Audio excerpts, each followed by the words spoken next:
प्रतिष्ठिता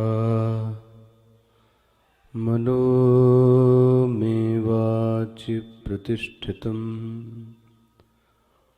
आविराविर्मयधि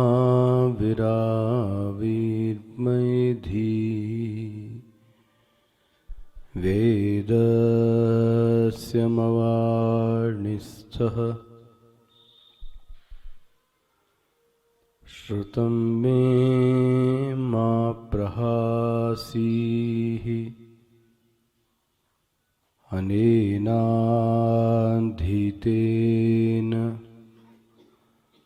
अहोरात्रान् सन्दधामि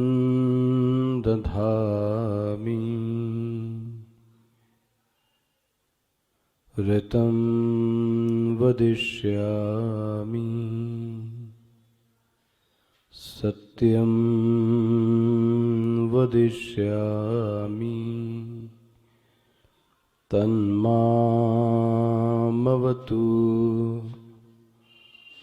तद्वक्तारमवतु अवतु माम् अवतु वक्तारम् अवतु वक्तारम् ॐ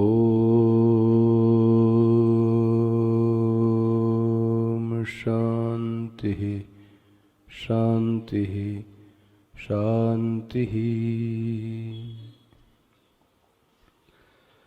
सदाशिवसमारम्भां शङ्कराचार्यमध्यमाम् अस्मदाचार्यपर्यन्तां वन्दे गुरुपरम्परां शङ्करं शङ्कराचार्यं केशवं वादरायणं सूत्रभाष्यकृतौ वन्दे भगवन्तौ पुनः पुनः भगवन्तौ पुनः पुनः भगवन्तौ पुनः पुनः।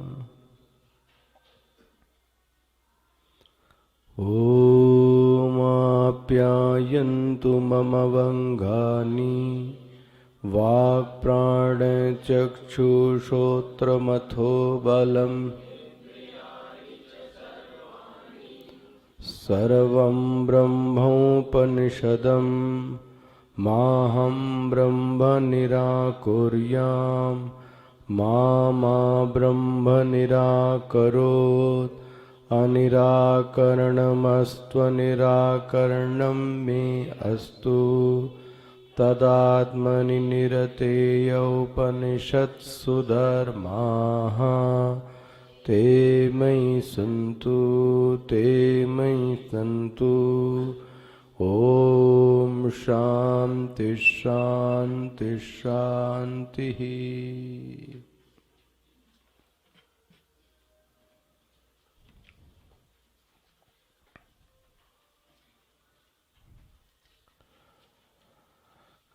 अथवाध्यात्मम्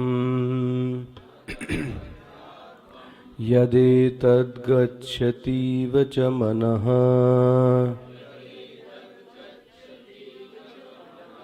अनेन च एतदुपस्मरति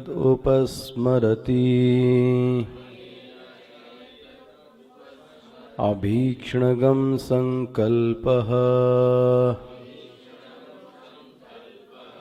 तद्वनं नाम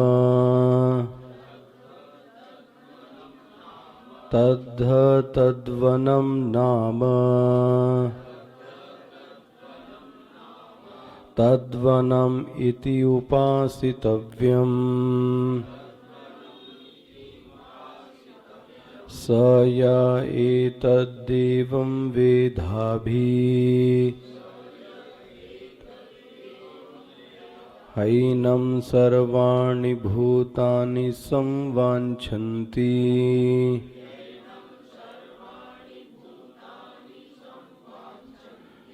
तद्वनं नाम तद्वनम् इति उपासितव्यम् स य एतदेवं वेदाभिहैनं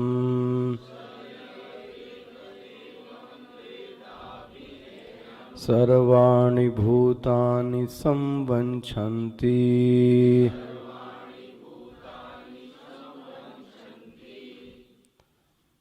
किंच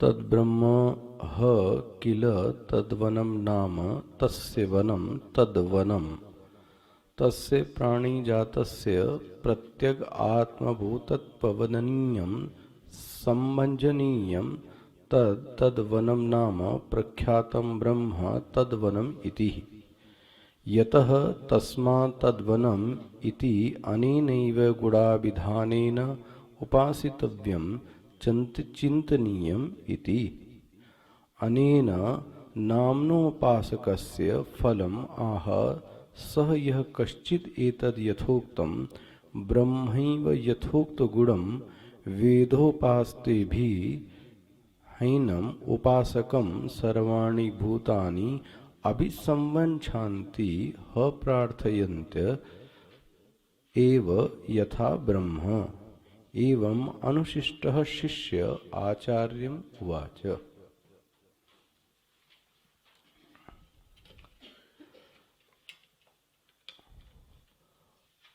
तो श्रुति जिस मंत्रों को वह अधिकारी समझने में असफल होता है या उनको नहीं समझ पाता है, उसके लिए श्रुति ने मंद अधिकारी के लिए आख्यायिका प्रस्तुत की। तो इस तीसरे, चौथे, पांचवें, छठे मंत्रों में, अभी तक 6 मंत्र पढ़े इसमें, इन 3 मंत्रों में उसी ब्रह्म की उपासना बताई गई जिस ब्रह्म को आख्यायिका में निरूपित किया गया। संगति एक श्लोक से दूसरे श्लोक की देखना। इन 3 श्लोकों में एक अधिदैव की उपासना बताई गई, एक अध्यात्म की उपासना चली रही है, और ये एक तीसरा मंत्र आता है। तीनों मंत्रों में उपासना का प्रकरण है। यह उपासना का प्रकरण जो जिस ब्रह्म की बात की जा रही है, यह ब्रह्म कौन है? ध्यान रखें, यह निर्गुण निराकार ब्रह्म की बात नहीं की गई। ये वह ब्रह्म है, इसीलिए भाष्यकार और श्रुति तस्य शब्द को बार बार कहती है। तस्य, तस्य आदेशः। वह कौन सा ब्रह्म है? बोले वह निर्गुण निराकार ब्रह्म नहीं है। हाँ, वह तो निर्गुण निराकार ब्रह्म तो हमारा लक्ष्य है। अभी तो साधना व उपासना में जिस ब्रह्म की हम उपासना कर रहे हैं वो तो सगुण ब्रह्म है। इसलिए ये कौन सा ब्रह्म है, ये एकदम याद रहना चाहिए। ये वही ब्रह्म है जिसको आख्यायिका में निरूपित किया गया। प्रश्न पूछे कोई, आख्यायिका में कौन सा ब्रह्म निरूपित किया गया? तो आख्यायिका में सगुण ब्रह्म की बात की गई। बोले महाराज, आप मेरे दिमाग में ये सगुण ब्रह्म की क्या बात आपने की थी? तो आप क्या कहोगे सगुण ब्रह्म के लिए? पहली बात थी, यह जो सगुण ब्रह्म था, यह दैवी वृत्तियों का संरक्षण करने वाला था और आसुरी वृत्तियों का दमन करने वाला था। ये सगुण वृत्ति की यह जो सगुण ब्रह्म है, इसके जो विशेषण है, इसको समझना क्या है। इसी के आसपास आख्यायिका घूम रही है। सगुण ब्रह्म का क्या कार्य है? जो दैवी वृत्ति का संरक्षण करती है और आसुरी वृत्ति का संहार करती है। यदि साधक के चित्त में दैवी गुण होंगे तो उसका आविर्भाव जरूर प्रकट होगा, और ये भी है यदि आसुरी वृत्ति आई, हाँ, तो उसका हनन भी करेगा, फिर उसको पाठ भी जीवन में सिखाएगा। इसीलिए कहावत क्या कही गई? शेर को सवा शेर मिलता है, या ऐसा समझ लें जिस चीज को लेके आपको बड़ा वो है, जीवन में वह चीज भरपूर मात्रा में होगी जिसके प्रति महिमा बुद्धि है, लेकिन जीवन की समस्या का हल नहीं होगा। तो बोले आप ले लो सभी। अब देखते हैं, बोले धन के प्रति अपार महिमा बुद्धि है, ये धन खूब कूट के रखो आप, ठीक है, लेकिन इस धन के साथ अब तुमको प्रेमी लोगों का क्या हो गया? अभाव हो गया। स्वार्थियों की भीड़ लग गई, चमचों की भीड़ लग गई। हाँ, तुमको प्रेम करने वाला कोई नहीं बचा। सभी के प्रति जो तुम्हारी दृष्टि है वो शंकालूद की दृष्टि है। ये धन के ज्यादा होने के कारण है। कहने में आपसे कोई परहेज नहीं। यहां तक कि जिस गृहस्थ के घर भी बहुत ज्यादा धन है, मैं आपसे बताऊं, वहां पति पत्नी भी एक दूसरे पर शक करते हैं कि पैसा कहां जा रहा है। पुत्र पुत्रियों पर भी विश्वास नहीं हो पाता। भाई, झगड़े की तीन जड़, जर जोरू और जमीन, यही है। तो उसमें एक धन भी है। तो दैवी वृत्ति का संरक्षण ये बहुत बड़ी चीज है। इस आश्वासन को जीवन में बना के रखना है। आख्यायिका तो समाप्त हो जाएगी। हमको जीवन में उसका आविर्भाव यदि कराना है, यदि मतलब क्या, यदि साधक है तो वो चाहता ही है कि कराना है।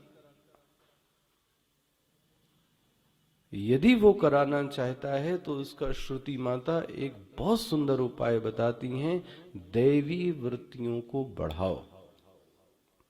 जीवन में वह सगुण ब्रह्म कैसे प्रकट होगा वो उस पे छोड़ दो। हमारे स्वामी जी इसको ऐसे कहते रहे, वो माता के रूप में आए, वो पिता के रूप में आए, वो गुरु के रूप में आए, वो सखा के रूप में, पता नहीं कैसे आएगा, लेकिन जीवन का जो मार्ग है वो क्या करेगा? प्रशस्त करेगा। तो साधना क्या बनी? दैवी वृत्तियों का खूब प्रचुर मात्रा में संचय करना। अच्छा, इसके साथ जुड़ी आसुरी वृत्ति, ओ तो फिर आप छोड़ेगा नहीं। अच्छा, दूसरी चीज, इस जो आख्यायिका में सगुण ब्रह्म आया उसका पहला लक्षण ये हो गया, और उसी आख्यायिका में दूसरे सगुण ब्रह्म का लक्षण है, कभी भी ब्रह्म, सगुण ब्रह्म श्रेयार्थी नहीं है। कार्य करने के बाद वह कभी श्रेय नहीं लेना चाहता। जीव का स्वभाव क्या है? श्रेय तो लेवे, चलो ठीक है, पहले कार्य तो कर दे। कार्य भी नहीं करना, दूसरे के किए गए कार्य का श्रेय स्वयं लेना, बन गया। ये सगुण ब्रह्म का लक्षण। ये देखो आख्यायिका में मिल रहा है, देवा अमहीयंत, जीत किसकी हुई? तस्य विजय। और देवा अमहीयंत, देवता अपनी आप को समझने लगे। उसने कभी जताया नहीं उनको कि यह जीत किसके कारण हुई है? मेरे कारण हुई है। सगुण ब्रह्म का यह दूसरा लक्षण है। तीसरा, तृणम अपि वज्रीकर्तुम सामर्थ्यमस्ति ईश्वर इच्छया। तृणमपि वज्रीकर्तुम सामर्थ्यम। महाराज तृण को वज्र बना दे। तुलसीदास जी ने उल्टा कर दिया है, उन्होंने दोनों साइड से कर दिया। श्रुति ने जो बोला है, आपने पढ़ा भाष्य, ईश्वरेक्षया तृणमपि वज्रीकर्तुम सामर्थ्यम। तृण को वज्र बना देने की सामर्थ्य उस सगुण ब्रह्म में है। हमारे तुलसीदास जी कहते हैं तृण को वज्र बना दे, और उल्टा भी है, वज्र को तृण भी बना दे। स्पष्ट होता है। इसलिए उसको कम मत समझिएगा। आपके तृण को वज्र बना देगा, तो ये उसकी सामर्थ्य है। नरसिंह भगवान बन के ऐसे सामने प्रकट हो जाए तो माता जी भी आने से उनके पास घबराती हैं। देखो तृणम अपि, क्या अद्भुत रूप है। स्पष्ट हो गया। ये सब सगुण ब्रह्म के लक्षण मैं आपको बता दे रहा हूं। यही सगुण ब्रह्म के लक्षण है जो आख्यायिका में आए। जब वह दैवी वृत्ति वाला जो साधक है, उसमें जब आसुरी वृत्ति भी मिक्स होने लगती है सावधानी से, तब वो कहता है तदात्मानम सजाम्यहम्, अब मुझे आना पड़ेगा। ध्यान रखना, दोनों जगह, व्यष्टि में, अंतःकरण में, समष्टि में, जगत में, दोनों जगह उसका पदार्पण होता है। जब साधक रास्ते से भटकता है तो वह कोई न कोई रूप धर धर के आता है। इस प्रोसेस को आपने क्या कहा? अवतार। समष्टि में वह अवतार रूप लेता है और व्यष्टि में भी कोई न कोई अवतारी पुरुष बनकर वो आता है। ये किसका लक्षण हो गया? सगुण ब्रह्म का। तेहि धरि देह चरित कर नाना। ये देह धरा किसने? जिसके पास देह नहीं थी। हाँ बोले महाराज, वो निर्गुण निराकार था महाराज, उसको देह की आवश्यकता नहीं थी, लेकिन तेहि देह धरी। क्यों आया यहाँ पे देह धारण करके? उद्देश्य क्या था? चरित्र कर नाना, एक चरित्र नहीं, नाना चरित्र करने के लिए आया। पढ़िएगा मानस को। देवता परेशान हैं, कैसे आएगा कैसे आएगा। देवताओं को ये ज्ञान है, देवता तर्क क्या देते हैं कि वो जब वह सर्वज्ञ है, सर्वांतर्यामी है, तो फिर वो कैसे आएगा, मेरी पुकार को कैसे सुनेगा। तुलसीदास जी ने एक छोटी सी पंक्ति टपका दी। बोले जो आप कह रहे हो वो गलत नहीं है। बना प्रभु, आप सही कह रहे हैं, प्रभु व्यापक सर्वत्र समाना, लेकिन तुलसीदास जी बोलते प्रेम ते प्रगट हो ही मैं जाना। ये मैं जाना, यदि प्रेम मतलब दैवी वृत्ति, यदि चित्त में प्रेम की दैवी वृत्ति है, आगे बैठो ये रही। अच्छा डांट खाएंगे तो समय पर आएंगे, उठेंगे। प्रेम ते प्रगट हो ही मैं जाना। याद है स्वामी जी इस पे ये रूपक देते थे, उसी दूध में मक्खन है, लेकिन वो मक्खन दिखता नहीं है। दूध से मक्खन को प्रकट होने के लिए एक प्रक्रिया की आवश्यकता है। स्पष्ट हो गया? उसी तरीके से वह हृदय में अभी भी है, सर्वत्र समाना, व्यापक है, अभी भी है, लेकिन तुम प्रक्रिया का पालन नहीं कर रहे हो।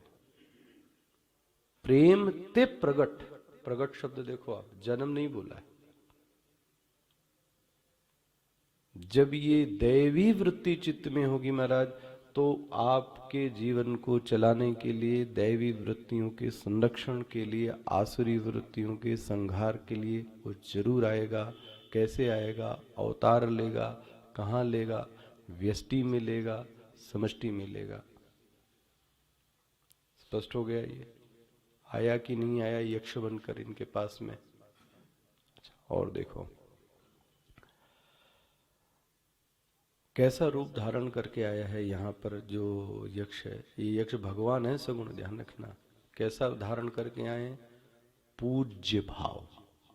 ये किसका अर्थ किया था? यक्ष का अर्थ, यक्ष कोई किन्नर जाति नहीं है। भाष्यकार ने यक्ष शब्द का अर्थ क्या किया था याद रख लेना, पूज्य भाव। श्रुति ने बोला था विस्मयकारी रूप, जिसको देखकर आंखें चौंधिया जाए। ये प्रकाश है उसके जीवन में, इतनी शक्तियां हैं उसके जीवन में। उसके सामीप्य से चित्त आनंदित आह्लादित हो जाता है। ओहो, ऐसा विस्मयकारी पूज्य पुरुष सामने बैठा है। बोले ये कौन है? बोले ये सगुण ब्रह्म है। क्या बन के आया है? यक्ष। ध्यान रख लेना बस, यक्ष कोई जाति नहीं है यहाँ। ये देवता वाला यक्ष नहीं है, तो कभी इसकी संगत नहीं लग पाएगी। स्पष्ट हो गया? यक्ष का मतलब पूज्य भाव हो गया ये। तो वह यक्ष अनुग्रह लीला करता है। इन दोनों श्लोकों को समेटते हुए मैं तीसरे में प्रवेश करूं, लेकिन इनके सही रूप को एकदम समझ लो, चित्त में आ जाए। और जो लोग नहीं हो कक्षा में वो फिर से इसको देख। अनुग्रह लीला करता है। जो यक्ष की लीला हुई है, जो जब वो अवतार करता है तो कैसा अवतार है, उसकी लीला कैसी है? बोले अनुग्रह लीला है। हमारे ऊपर क्या करता है वो? भैया उसको ऐसी कौन सी चीज है जो उसको प्राप्त, गीता में क्या बोला है इसको? दूसरा अध्याय तीसरा अध्याय, ना वर्त एवच कर्मणि नानुवाप्तम अवातव्यम वर्त एवच कर्मणि। ऐसी कौन सी चीज है जो उसको प्राप्त नहीं है? तो फिर क्यों आया यहां पे? फिर क्यों आया? हम हाँ, न मे पार्थास्ति कर्तव्यम। आहा, मुझे कोई, मेरा कोई कर्तव्य नहीं है। अन्यत्र धर्मात् अन्यत्र अधर्मात् तस्मात्। देखो अभी आप पढ़ेंगे इसको। उसका कोई धर्म नहीं है, उसका कोई अधर्म नहीं, वो कर्तव्यों से परे है। न मे पार्थास्ति कर्तव्यम, हे पार्थ मेरा कोई कर्तव्य नहीं है। यही नहीं, त्रिषु लोकेषु किंचन, ये निराकार का रूप है। लेकिन लेकिन लेकिन लेकिन ध्यान रखना, न मे पार्थास्ति कर्तव्यम त्रिषु लोकेषु किंचन नानवाप्तम अवातव्यम। मुझे ऐसी कोई अप्राप्त चीज नहीं है जो प्राप्त करनी है। फिर भी वर्त एवच कर्मणि, फिर भी मैं करता हूं। बड़ों को कुछ करने की आवश्यकता नहीं है, गुरुजनों को करने की आवश्यकता नहीं है, बट वो हमारे लिए क्या करते हैं? जब हम करेंगे तो वैसा ही, यद यदा चरित श्रेष्ठ तत्तदेवे इतरो जनाः सयत् प्रमाणम कुरुते। हमारे लिए प्रमाण कौन होगा फिर? अभी तो यहाँ विषय आपके लिए, जब ये सेमिनार और टॉक में बड़ी बड़ी बातें की जाती हैं, पहली बात है जिसको वो रोल मॉडल मानते हैं, क्या वह प्रामाणिक है? वो अपने को प्रमाण कह सकता है? यहीं पे सबसे लूज पॉइंट है। हमारे लिए जो अभी रोल मॉडल है वो हीरो और हीरोइन है। ठीक है। और जब दूसरा रूप सामने आता है ड्रग का, सेक्स का, पैसे का, तो फिर अब क्या होगा फिर, क्योंकि प्रामाणिक पुरुष नहीं। इसलिए मैंने किसी संत से सुना, जीवन की राह दिखाने वाले दो ही लोग हैं महाराज, एक है संत और दूसरा है ग्रंथ। इसके अलावा तीसरे नहीं है कोई। संत ग्रंथ के बिना अधूरा है, ग्रंथ बिना संत के अधूरा है। कहां से बोलेगा? मनगढ़ंत बात, मनगढ़ंत बात तो अच्छा भी व्यक्ति बोले तो भी हमें स्वीकार्य। तस्मात् प्रमाणम ते, तस्मात् कौन प्रमाण है? शास्त्रम प्रमाणम ते। मेरे लिए कोई व्यक्ति प्रमाण नहीं हो सकता, मेरे लिए प्रमाण तो शास्त्र है। क्या चीज करने के लिए? कार्यम अकार्यम व्यवस्थित हो, कैसे करना चाहिए। शास्त्र जड़ है, शास्त्र थोड़ी ना बोलेगा। दीपक नहीं जलाएंगे तो शास्त्र हमको बोलेगा, सवेरे नहीं उठेंगे तो शास्त्र उठा देगा, किसी को अपशब्द बोलेंगे तो शास्त्र तो ठीक है। शास्त्र को जानने वाला शास्त्री चाहिए, कोई जो आपको डंडा मारे। इसलिए गुरु की आवश्यकता है, अदरवाइज गुरु की कोई आवश्यकता नहीं। आपको बताऊंगा, आप जो पढ़ना है वो पढ़ लो अपने आप, और क्या बड़ी बुद्धि है। लेकिन आपको पता है वो पढ़ाई समझ में आती नहीं है। पढ़ लो इसको, हिंदी ट्रांसलेशन भी पढ़ डालो सब, ये किताब भी पढ़ लो। ये दिखने में हमारा मिश्रा जी सही कहते हैं, नींद ना आ रही हो लोहिया जी इसको पढ़िएगा, आधे घंटे में नींद आ जाएगी आपको। सर खा जाती है चौखंबा की किताब। इससे अच्छा तो संस्कृत सरल लगती, जो हिंदी कठिन लगती है उसकी। बिना शास्त्र, शास्त्र संत के बिना अधूरा है। संत, अब यही कमी हो रही है आज भी, यही कमी है। इसलिए कहना पड़ता असंप्रदाय भी सर्वज्ञोपि मूर्खवत उपेक्षणीय। अभी एक ज्वलंत मुद्दा चल रहा है, किसी के ऐसे रात में मेरे को फोन आए थे। अच्छा वो पेपर वालों के फोन नहीं थे, मीडिया के। उनका मुझसे राय थी कि काली चरण पर आपकी क्या प्रतिक्रिया है। अभी भास्कर वाले भी आएंगे, देखो आप। आपने सुना महाराज जी भी अभी अच्छे से मीडिया में नहीं आया, बड़ा हड़कंपा देश में मच गया है। मेरा तो सिर्फ इतना ही कहना था, किसी बात को कहने के लिए शब्दों का जब आप बाहर बोलते हैं तो शब्द मर्यादित होने चाहिए। हो सकता है कि आप उससे सहमत ना हो, ये संभव है, लेकिन शब्द कैसे बोलने चाहिए। वक्ता भी कभी कभी आवेश में आ जाता है और भीड़ की तालियों को देखकर फिर वो बहकता है और उसके शब्द लड़खड़ाते हैं, फिर वो गलत है, एकदम गलत है। ये कहने का ढंग नहीं। तो ये इस विषय पे रहना। अनुग्रह लीला करता है वह सगुण ब्रह्म। अच्छा, इस सब के अनर्थ की जड़ एक है, व्यवहारिक भाषा में बोलो, अभिमान। देवताओं को भी हुआ, ऋषियों को भी हुआ, साधकों को भी होता है अभिमान। हमारे स्वामी जी एक और बड़ी अच्छी बात बोल रहे थे, अभिमान का एक बड़ा कारण है मिथ्या ज्ञान। इसको सुनिएगा सावधानी से। चित्त में मिथ्या ज्ञान के बीज होने पर अभिमान का अंकुरण अवश्य होएगा। मिथ्या ज्ञान मतलब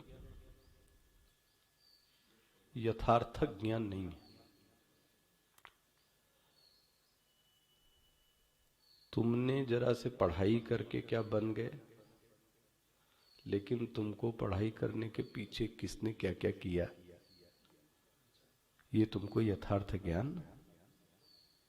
हम लोग जिस गुरुकुल से पढ़े, ये जो पढ़ाने वाले हैं वो कितनी मेहनत करके, क्या क्या करके, नींव खड़ी कर कर, बीज खड़ा करके, कम से कम भीख तो नहीं मंगवाई, डंडा तो नहीं मारा इधर उधर। वो आश्रम में बैठकर भोजन भी हो जावे, प्रवचन भी हो जावे, एसी भी मिल जाए, गर्म पानी मिल जाए, ठंडा पानी मिले, ये कोई होगा महापुरुष जो कर रहा होगा? और ये जरा सा नाम और प्रसिद्धि मिल जाए तो आपका अभिमान क्या हो जाए, वो पुष्ट हुए, सब मैंने किया। तो फिर अवतारी पुरुष फिर तो लेगा अवतार वो। अभिमान का एक बहुत बड़ा कारण है स्वामी जी तो ऐसा कहते थे, लौकिक यथार्थ ज्ञान भी होवे तो भी अभिमान नहीं आएगा। एक तो यथार्थ ज्ञान होता है, यथार्थ ज्ञान क्या है? अहम ब्रह्मास्मि सच्चिदानंद ब्रह्मा, ये यथार्थ ज्ञान है, इससे बड़ा कोई ज्ञान नहीं। लेकिन एक लौकिक यथार्थ ज्ञान भी है। वो लौकिक यथार्थ ज्ञान भी होवे तो भी व्यक्ति को अभिमान नहीं आ सकता। अभिमान का जो कारण है वह सिर्फ और सिर्फ गलत ज्ञान है, गलत नोशंस है, गलत धारणाएं हैं। और यही आपके अभिमान को, यही देवताओं के भी जन्म दिया। हम लोग तो खैर हैं इसके मरीज। हो गया? तो इसी अभिमान को तोड़ने के लिए वह अनुग्रह लीला करता है कि अब मैं तुम्हारे इस जो मिथ्या ज्ञान हो गया है तुमको, इसको मैं तोड़ता हूं। तो फिर बाप बन के आता है, उसने दिया ना, बहुत वायु तुम्हें बड़ी शक्ति है। अरे बोलते हैं अभी तो नाम देखा है, रूप जानते हो, मेरा कार्य क्या है? क्या कार्य है? जो त्रिशूलोकेश, अरे तीनों लोकों में जो उसको उड़ा सकता हूं, 1 सेकंड नहीं लगेगा उड़ाने में। ओह, ये अभिमान। अग्नि, अरे महाराज बोलो तो जला के दिखा दूं, ये तो अभी आपने तो मेरा नाम ही सुना है, अभी मेरा क्या काम क्या जानते हो? इसीलिए स्वामी जी कभी विनोद में कहते थे कि व्यक्ति इंप्रेस करने के लिए कहता है मेरे ऑफिस में आओ, तो ऑफिस में क्यों मिलाता है? तब वहां आपको अपना क्या करता है, वो रुतबा दिखाता है। इधर आओ, बोले फिर बताता हूं। तो फिर अनुग्रह लीला करता है। फिर महाराज वो फिर किसी न किसी रूप में आता है। जिस चीज को लेके बड़ा तुम ले रहे थे, अब वो धरा का धरा रह गया, सब करो अब। तो मैं विषयांतर नहीं होना, ये जो तीनों मंत्रों में जिसकी उपासना कही जा रही है वह कौन है? वह सगुण ब्रह्म है। वो कहाँ आया था? वो आख्यायिका में आया था, इन मंत्रों में नहीं था, वो आख्यायिका में था। वो कौन था ईश्वर? वो सगुण ब्रह्म था। सगुण ब्रह्म के लक्षण आपने देख लिए, भी देखा है। एक और लिख लो, स्पष्ट है वह जो सगुण ब्रह्म है, ये हमारी और आपकी अनुभूति है कि वह मुझसे अलग है।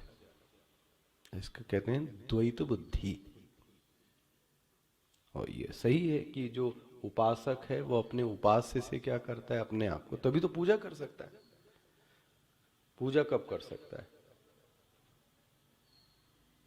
ये भी आते हैं आपके इस विषय पर।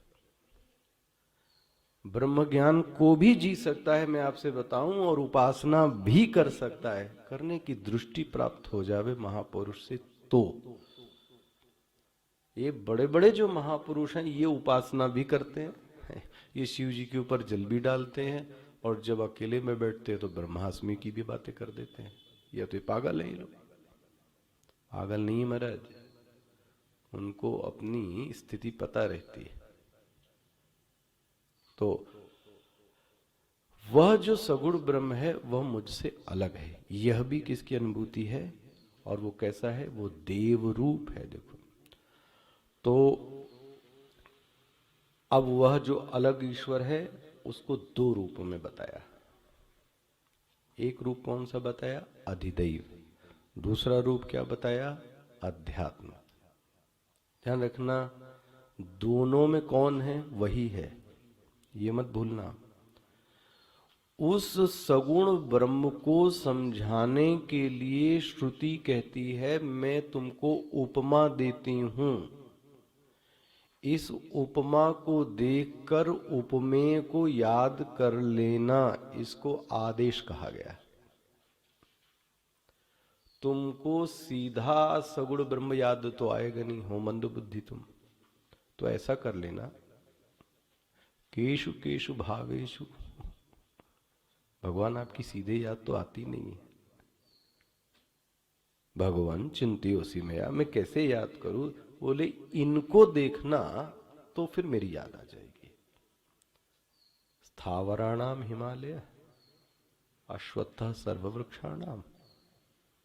देखो यही तो है, देखते हिमालय को हैं, याद किसकी आई? भगवान की। देख रहे हैं पीपल के वृक्ष को, याद किसकी आई? भगवान यहां कहते हैं ऐसे ही तद्वत। तुम मंदबुद्धि के हो, इसलिए मैं तुमको दो उपमाएं देता हूं, उन उपमाओं को देखकर तुम उस सगुण ब्रह्म को याद करना। इसलिए पहले मंत्र में, पहले मतलब तीसरे मंत्र में, तीसरे क्या चौथे मंत्र में दो उपमाएं दी। आकाश में बिजली का चमकना और आंखों की पलकों का झपकना। आविर्भाव और तिरोभाव ब्रह्म का लक्षण था। इन दोनों ही दृष्टांतों में आविर्भाव है और तिरोभाव।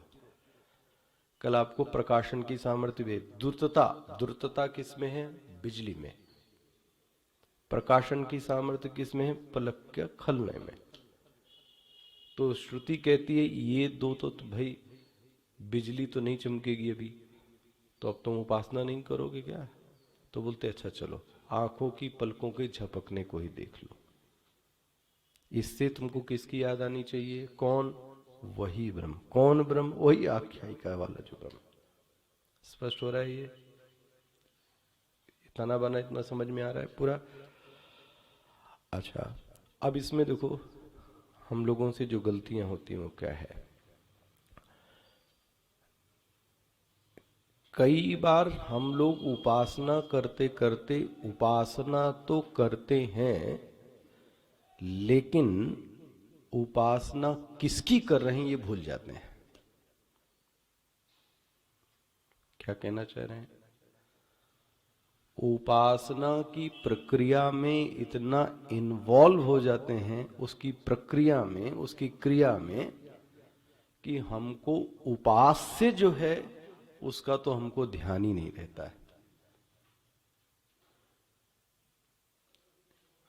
सावधानी से देखना कहीं ये तो नहीं हो रहा है, जबकि होना क्या चाहिए? दृष्टि तो उपास्य पे ही होनी चाहिए। दृष्टि तो भाई मैंने आपको ऐसे विनोद में उदाहरण दिया कि आप वृंदावन गए तो गए तो भक्ति भाव से, उपासना ही है, आप देख रहे हैं भगवान को। लेकिन आप ध्यान देखना वृंदावन में देख क्या रहे थे? देख रहे थे कि ये माला पंडित कब उछाले और ये हमको मिल जावे। ये नहीं था? अरे हमारा ही था, हम आपको क्या बता रहे हैं। दर्शन गए थे दर्शन करने, बुद्धि क्या खड़ी हो गई? अब भीड़ अलग से, धक्का मारे अलग से, आप कितनी देर टिकोगे भाई वहां? वो प्रसाद मिल जाए तो, वो इत्र मिल जाए तो, वो रुई मिल जाए तो, वो तुलसी मिल जाए, लेके चले आए। और चले आए बड़े खुश, खाए पिए, चाट पाट पकौड़ी गली में।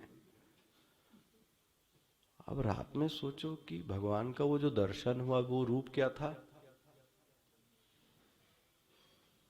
याद है अम्मा? अम्मा हो के है इसलिए भी पूछ रहा हूं। हमने ये 3 बार कोशिश की, तीनों बार असफल हो चुका मैं था। तो जिससे मुलाकात करने गए महाराज वो तो मिला ही नहीं। ये लगवे भगवे जो थे, ये गेटमैन, सेक्रेटरी और जो बाहर के लोग, उन्होंने उसको फंसा लिया। और असली से मुलाकात तो हमारी हुई नहीं।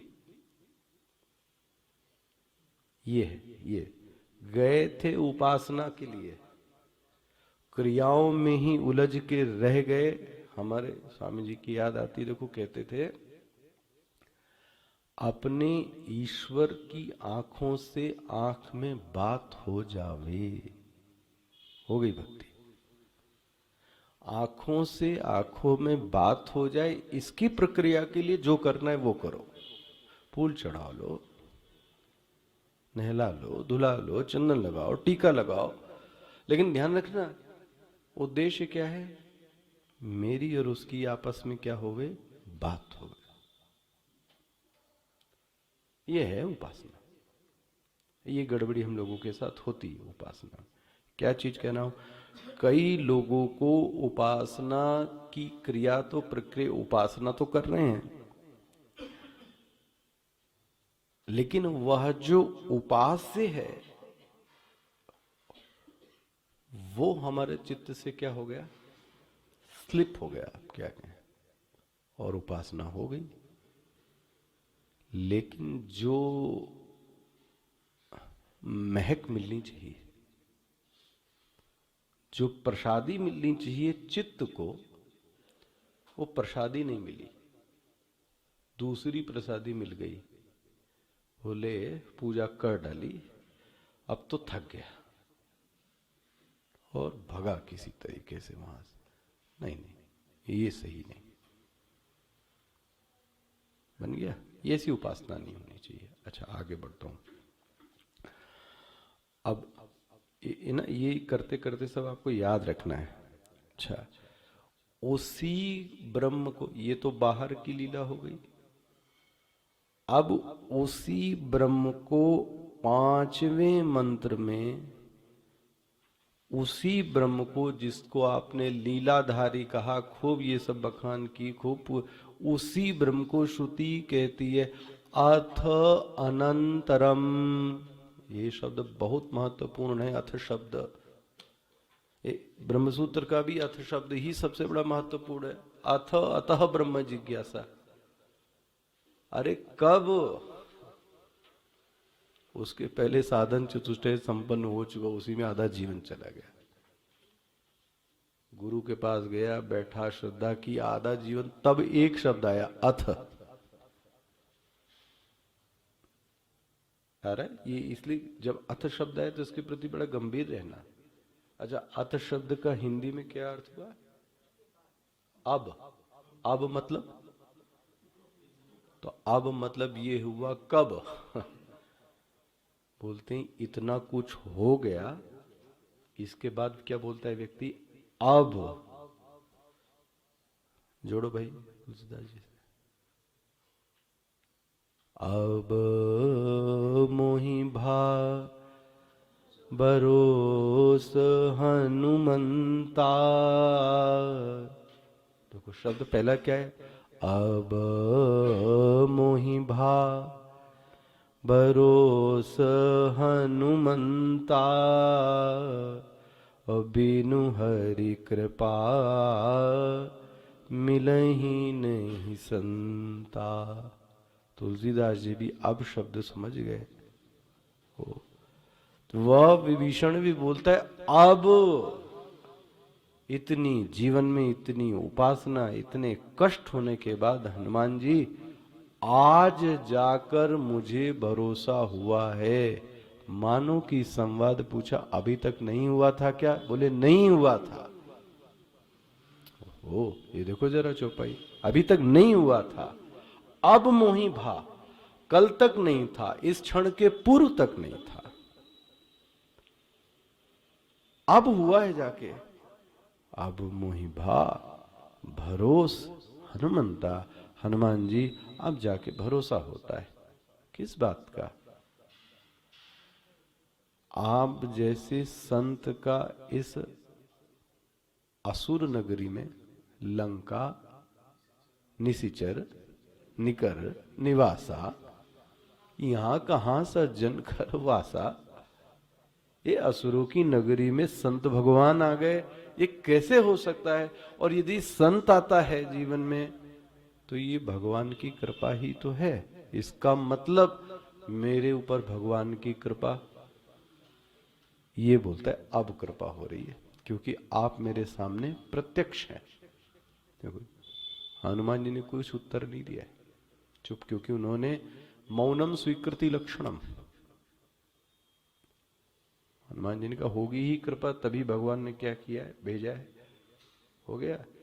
अथवनंतरम, भाष्य में भी, जिसने आदिदेव की उपासना नहीं की, ये आया है आपका भाष्य देखते जाना।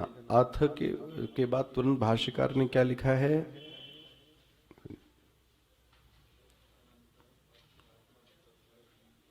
अथ अनंतरम, जिसने अधिभूत की उपासना कर ली, अधिदैव की उपासना कर ली, वही व्यक्ति ही अब अध्यात्म में प्रवेश कर सकता है। मैं फिर से कह रहा हूं, निवृत्ति की साधना तभी सार्थक हो सकती है जिसने ठीक से प्रवृत्ति की होवे। ये अध्यात्म है। अध्यात्म मतलब अभी निवृत्ति की ओर बढ़ रहा है। भाई पहले साधक का क्या नाम था, छठा अध्याय देखो गीता का, आरुरुक्षोः मुनेः योगम कर्म कारणम उच्यते। ए आरुरुक्षु, तुम कुछ निवृत्ति मत लो, तुम क्या करो, कर्म कारणम उच्यते, लेकिन योगारूढ़स्य तस्यैव क्षमा। अब तुम ज्यादा कर्म मत करो, ये भी उपदेश है। वही गुरु शिष्य को कहता है बहुत कर्म करो, वही गुरु शिष्य को एक स्थिति में कहता है ना ना तस्य क्षमा कारणम उच्यते, शांत बैठा करो। ले छठ कहां से मानस आ जा रही है, छठ दम शील बिरति बहु कर्मा। वाह, ये है शबरी की भक्ति। क्या तुलसीदास जी पूरा ट्रांसलेशन करते।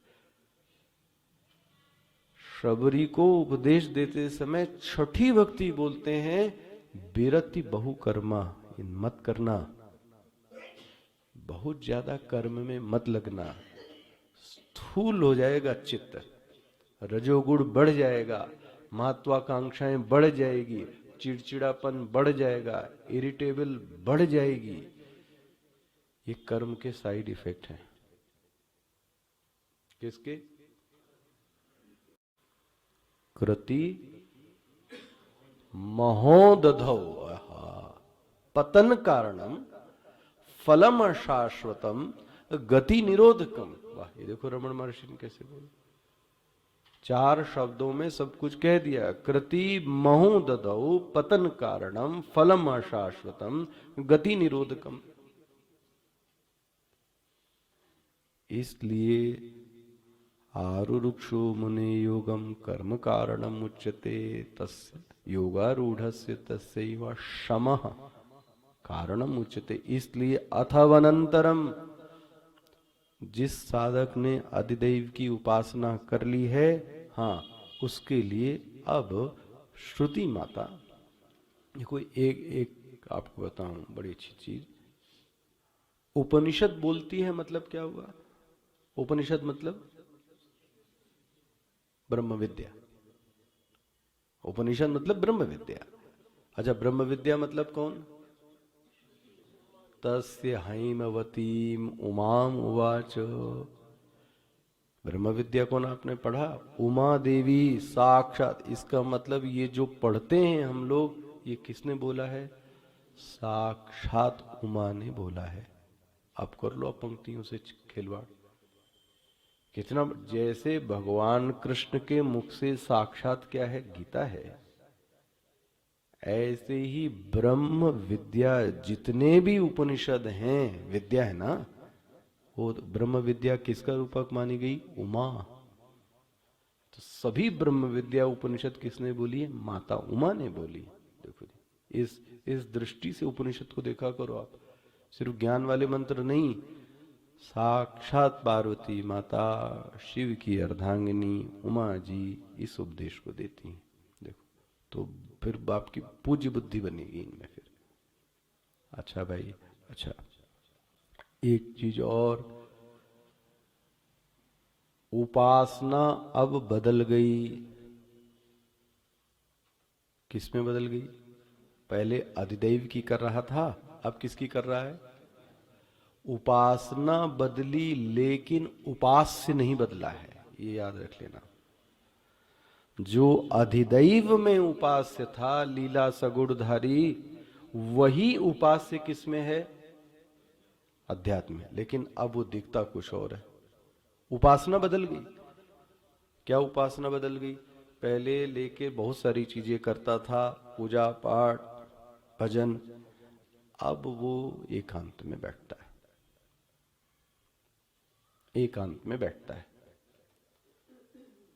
जब साधु आपसे ये कहे कि भजन कर रहा है, तो भजन मतलब ये नहीं कि वो कुछ कीर्तन गा रहा है, उसके भजन का अर्थ हुआ कि वो अपनी साधना कर रहा है। भजन मतलब ये नहीं समझना आपकी जो हम लोग बोलते हैं ना भजन संध्या, ऐसी नहीं। लेकिन वो शब्द थोड़ी ना बोलेगा आपसे कि मैं क्या करने जा रहा हूं। हुआ अब इसके भजन का तरीका बदल गया। किसके भजन का तरीका? साधक के। देखो जी फिर से, जो ईश्वर सर्वज्ञ है, शक्तिमान है, सर्वांतरयामी है, सभी जीवों के फलों का दाता है, वही ईश्वर, वही ब्रह्म अब दृष्टा बनकर अंदर बैठा है। इसकी एकदम संगति लगनी चाहिए दिमाग में। ये वही ईश्वर है जिसको आप कृष्ण कह रहे थे, जिसको आप राम कह रहे थे अधिदैव में, अब अध्यात्म में वही ईश्वर। ध्यान रखना, उपास्य वही है, अब वही उपास्य अध्यात्म में दृष्टा बनकर बैठा है। दृष्टा सत्ता के रूप में, चलो दृष्टा की सत्ता के रूप में वही है। कौन? जो अधिदैव में था। पहचान लेना इस आदमी को। रंग रूप बदल जाएगा तो आप सोचोगे बदल गया आदमी, आदमी नहीं बदला है, इसने ड्रेस बदल ली अपनी सभी। अच्छा अब मान लो, बहुत डाइल्यूट करके आपके लिए बोल रहा हूं, उस दृष्टा को साधना नहीं है अभी, इतनी समझ नहीं है, तो उस दृष्टा को मैं नहीं बोल पाता, क्योंकि साधना नहीं है। और यही सच्चाई है, मैं दृष्टा हूं, ये अभी बोलने की हमारी सामर्थ्य नहीं हो पाती है। वही दृष्टा को मैं नहीं बोल पाता, तो उपासना में उसको ईश्वर कहने से काम चलेगा। ये छूट दी गई। चेतन मत कह लो, क्या कह लो आप? ईश्वर कह लो, क्योंकि आप उसको मैं अभी तो हिम्मत नहीं होती। मैं दृष्टा हूं तो अच्छा साधक तो कह लेगा, लेकिन सामान्य साधक कहां से कहेगा मैं दृष्टा हूं? तो श्रुति भगवती छूट देती हैं, चलो तुम दृष्टा नहीं कह सकते तो तुम उसको क्या कह लो? ईश्वर कह लो। अभी भी ध्यान रखना, समय तो हो रहा है, हम अपने को अलग मानते हैं और वृत्ति का दृष्टा अलग मानते हैं। तो प्रश्न देखने वाला कौन? तो तुमसे वो दृष्टा अलग है क्या? लेकिन ये साधना की स्थिति है। अच्छा ये वाक्य महाराज जी को बोले कि मैं अपने दृष्टा को जानता हूं।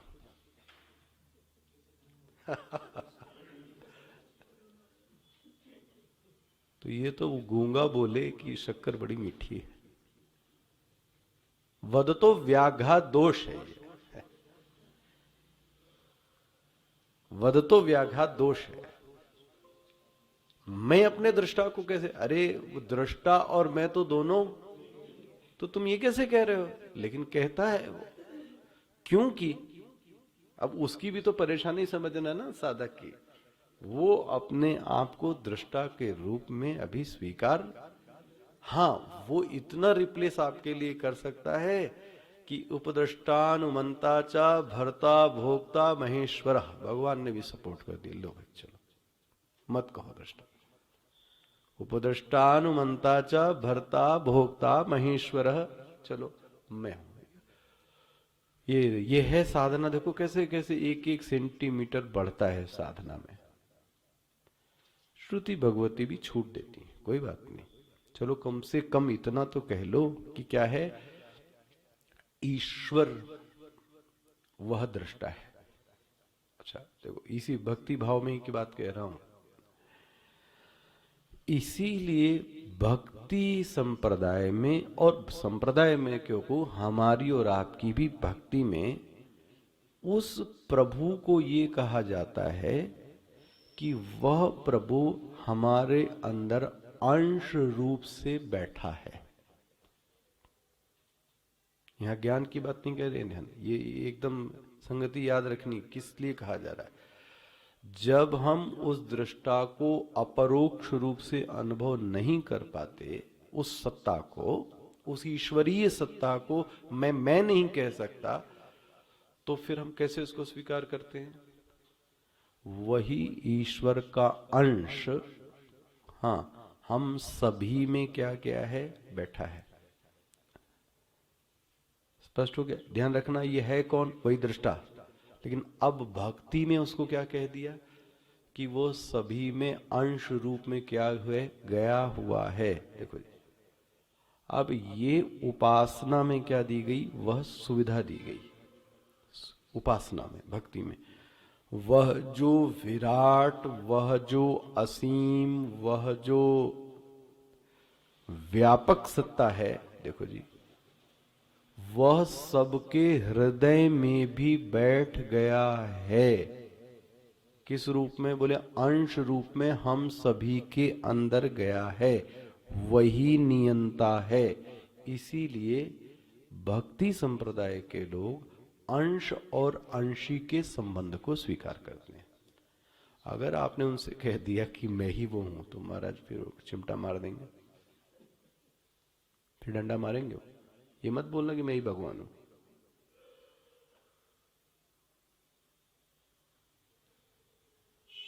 तो एक साधु बोले कि बोलते हो अहम सच्चिदानंद सच्चिदानंद, मैं शिव हूं। बोले माता पार्वती से बोल के, सामने बोल के देखो कि मैं शिव हूं, फिर तुम्हारी हालत पता लगेगी। याद है? अब ये है, अब ऐसे लोगों को भी नमन करना चाहिए, याद रखना चाहिए। यहाँ झगड़ा करने की कोई आवश्यकता नहीं, उनकी जो है वो यही पृष्ठभूमि।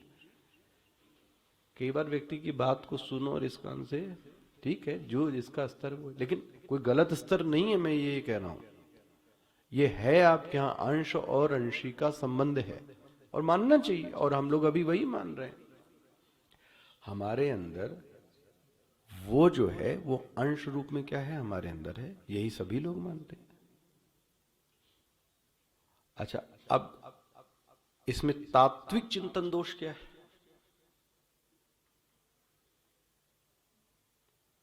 मैं दोनों ही पक्ष आपके सामने रख दे रहा हूं। तात्विक चिंतन दोष क्या है? फिर तो आपने उस निराकार प्रभु को सावयव बना दिया, क्योंकि आप तो उसको क्या बना रहे हैं, अंशी, और अंश तो वो तो निरांश है। ये वेदांत वाले कहते हैं, ये तात्विक चिंतन कहेगा वो तो निरंश है, उसका तो कोई अंश रूप में।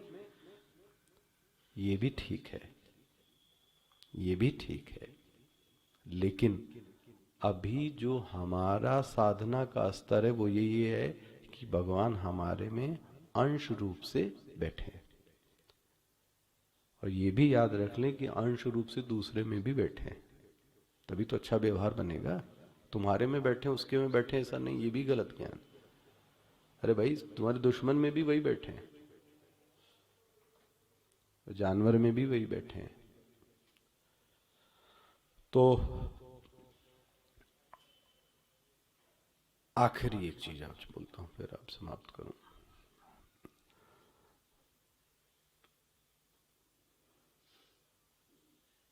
ये जो प्रश्न था, जो आपको मैं अंश और अंशी की बात कह रहा था,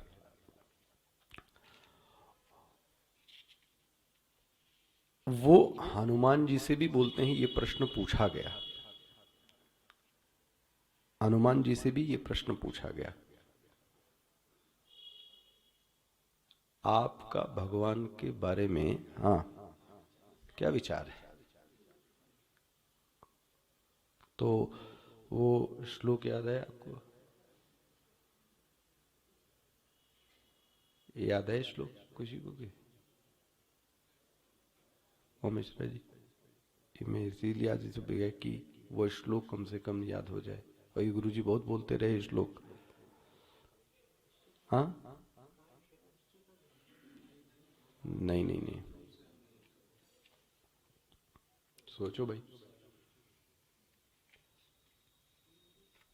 ये भगवान राम ने उनसे मानो कि पूछा, क्योंकि अंशंशी की बात हो रही ना, इसलिए हम आपसे प्रश्न पूछते थे हनुमान जी को क्या माने। अच्छा आप बताओ, कर्मयोगी माने कि भक्त योगी माने कि ज्ञान योगी माने? विभिन्न ऑरेटर से हम सोचते हैं हनुमान जैसा कर्मयोग, वो भी बड़ा अच्छा लगता है। ज्ञानी नामम अग्रण्यम, हनुमान जी जैसा कोई ज्ञानी नहीं है, वो सुन के तो तबीयत खुश हो जाती है। हनुमान जी जैसा भगत तो कोई हुआ ही नहीं। ओहो, हनुमान जी से मानो कि साक्षात भगवान ने अकेले में एक दिन पूछा, हनुमान तुम्हारा अपने बारे में क्या कहना है? तो क्या बोलेंगे? हाँ, बोलते हैं, हनुमान जी बोलते हैं, अध्यात्म की दृष्टि से मैं आपका दास हूं। सावधानी से सुनना, अध्यात्म की दृष्टि से मैं आपका दास हूं। अध्यात्म परिच्छिन्न उपहित के संदर्भ से मैं आपका अंश हूं। मैं खोलता हूं, सिर्फ अध्यात्म की दृष्टि से, सिर्फ अध्यात्म मतलब आत्मानम अधिकृत्य, जिसमें आपकी अहम बुद्धि है, वही क्या है? अध्यात्म का एरिया बनता है। पढ़ा आपने गीता में, जिसमें अहम बुद्धि है वही क्या बनता है? अध्यात्म। शरीर, मन, बुद्धि, तो शरीर क्या हुआ? तो अध्यात्म हुआ ना, इसीलिए तो इसका चिंतन करता है वेदांत। और अध्यात्म परिच्छिन्न उपहित, उस दृष्टि से जब मैं आपको देखता हूं, चैतन्य, लेकिन कैसा चैतन्य? अध्यात्म परिच्छिन्न, तब मैं आपको अंश और अंशी देखता हूं। आप अंशी हैं, मैं आपका अंश हूं। अच्छा, और हनुमान जी बस हो गया? बोले नहीं नहीं नहीं, एक और चीज है। जब मैं आपको उपाधि रहित देखता हूं, तो मैं ये देखता हूं कि आप और मुझ में कोई अंतर नहीं है। ये हनुमान जी का ज्ञान है। देखो, देह दृष्टया तु दासो हम, याद हो जावे तो अच्छा है। देह दृष्टया, ये हम लोगों के लिए बहुत बड़ी सीख है, ये याद रख लेना आप। ये जो हर जगह कभी ब्रह्म ले आते हैं, कभी कुछ बन जाते हैं। सेवा करने के लिए कहा गया तो बोले हम तो ब्रह्म है साक्षात, हमसे क्या आप सेवा कराओगे? ले, किस स्तर पर क्या बात कही जा रही है उसको तो देख लो आप। देह दृष्टया तु दासो हम, जीव दृष्टया तु अंशकः, तो मैं आपका क्या हूं? अंश हूं। वस्तुतः तु त्वम एव अहम। वाह, वस्तुतः तु, वस्तुतः तत्वतः तु, वस्तुतः तत्वतः एक ही चीज है। तो तत्वतः तु, वस्तुतः तु त्वम, त्वम एव अहम, जो तुम हो, हाँ वही मैं हूं। जब गुरु ये बोलता है त्वमसि, तो शिष्य उत्तर क्या देता है? अहम ब्रह्मास्मि। इति में निश्चला मति, ये मेरी भगवान मेरे राम जी, ये मेरी निश्चल मति है। जब देह दृष्टया तु दासो हम, आहा, जीव दृष्टया तु त्वक अंशकः, हाँ, वस्तुतः तु त्वमेवा हम, इति में निश्चला मति। यह है हनुमान जी। उपासना शास्त्र में जब हम भक्ति में हैं तब इसको मानने में कोई आपको मना नहीं कर सकता कि मैं अलग हूं और मेरा उपास्य अलग है। और उस समय अंश और अंशी का ही, गुरु और शिष्य तो दोनों एक ही हैं, क्योंकि दोनों में चेतन तो एक ही है। लेकिन फिर शिष्य क्यों है?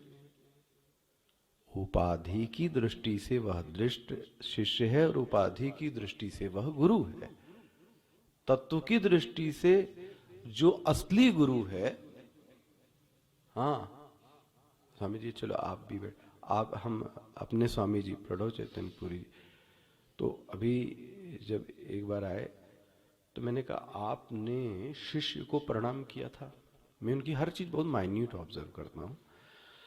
तो उन्होंने एक शिष्य को सन्यास दिया और सन्यास देकर उसको प्रणाम किया, दंडवत प्रणाम किया, शिष्य को दंडवत प्रणाम। तो मैंने कहा ये बात मेरी समझ में आई नहीं स्वामी जी। तो उन्होंने बोला भाई, जब वह सन्यासी हुआ तो साक्षात नारायण रूप हो गया कि नहीं हुआ गया?